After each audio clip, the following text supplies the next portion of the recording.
Hi all. ఇప్పుడే sun నెక్స్ట్‌లో రీసెంట్‌గా స్ట్రీమింగ్‌కొచ్చిన 'వంచన' అనే మూవీ చూసా.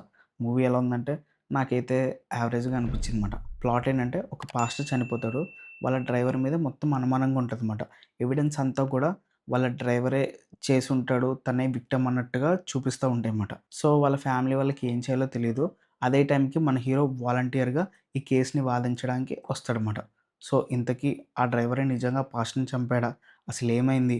మన హీరో ఆ కేస్‌ని ఎందుకు టేకప్ చేసాడు? మన హీరో స్టోరీ ఏంటి? అని తెలుసుకోవాలంటే ఈ మూవీ చూడాలన్నమాట. Coming to positives. పాజిటివ్స్ ఏంటంటే కోర్ట్ రూమ్ డ్రామా అయితే బావుంది. దాని తర్వాత ఇంటర్వెల్ ట్విస్ట్ చాలా బావుంది. అండ్ క్లైమాక్స్‌లో ఒక చిన్న ఎక్స్‌ప్లనేషన్ ఉంటది. అది బావుందన్నమాట. మరి ఏం బాలేదు అంటే సెకండ్ హాఫ్‌లో వచ్చే ఫ్లాష్ బ్యాక్ పోర్షన్.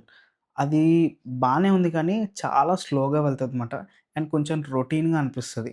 అది తప్ప మిగతా సినిమా అంతా కూడా ఓకేగా అనిపించింది. అండ్ లాస్ట్‌లో ఇచ్చిన మెసేజ్ కూడా బావుంది. దీంట్లో ఏంటంటే అన్నెసెసరీ లవ్ ట్రాక్స్ కానీ, ఫైట్స్ కానీ, సాంగ్స్ కానీ ఇలాంటివి ఎక్స్‌ట్రా ఏం పెట్టకుండా స్ట్రెయిట్ టు ద పాయింట్ ఉంటదనమాట. అదైతే నాకు బానే నచ్చింది గానీ, దాన్ని కొంచెం ఇంకా మంచిగా రాసుకుంటే సినిమా చాలా బావుంటదన్న ఫీలింగ్ వచ్చిందనమాట. ఇంక ఫైనల్‌గా చెప్పొచ్చేదంటే మూవీ అయితే ఒక ట్రై ఇవ్వచ్చు. సన్ నెక్స్ట్‌లో స్ట్రీమ్ అవుతుంది. సరే మరి నెక్స్ట్ వీడియోలో మళ్ళీ కలుద్దాం. అంతవరకు బై. థ్యాంక్స్ అ లాట్ అండి. ఆ!